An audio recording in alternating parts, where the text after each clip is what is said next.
बच्चों ये क्वेश्चन आया था आपको जेई मेन 26 में, जनवरी फर्स्ट शिफ्ट में 14 grams of calcium is allowed to react with excess of HCl at STP.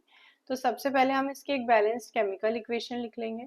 तो इसकी बैलेंस्ड केमिकल इक्वेशन क्या होगी बच्चों कि कैल्शियम ने एक्सेस ऑफ HCl से रिएक्ट किया तो it forms calcium chloride and hydrogen gas is released. ठीक है, अब अगर आप इसको बैलेंस करोगे तो यहाँ पे 2 आएगा।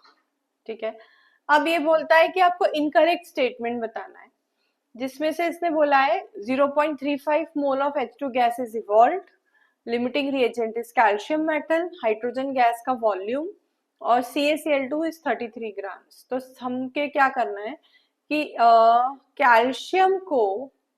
कैल्शियम क्लोराइड को और H2 गैस को इक्वेट करना है। ठीक है, क्योंकि हमको इन तीनों के ही पूरे के पूरे कैलकुलेशन पूछे हैं। So according to the equation 1 mole of calcium forms 1 mole of CaCl2। आप देख पा रहे हो कि ये है 1 मोल, ये है 2 मोल, तो 1 मोल के लिए 2 मोल लग रहा है, जिसने 1 मोल ऑफ CaCl2 बनाया और 1 मोल ऑफ हाइड्रोजन गैस बनाया है।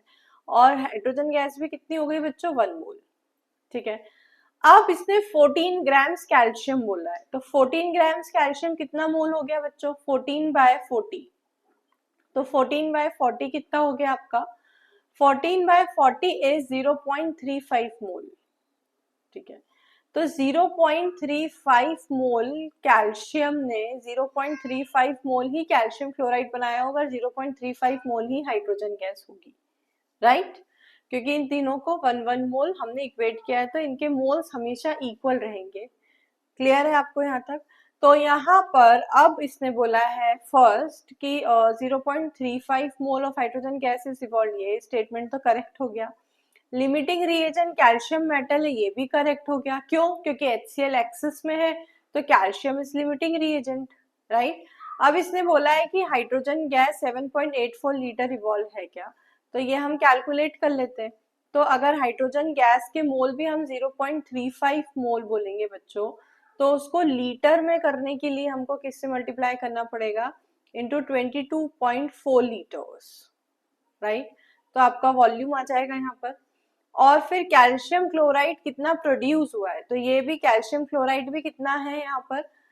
0.35 मोल। तो 0.35 मोल को हम जब कैल्शियम क्लोराइड के मोलार मास से मल्टीप्लाई करेंगे, दैट इज 40 प्लस 71।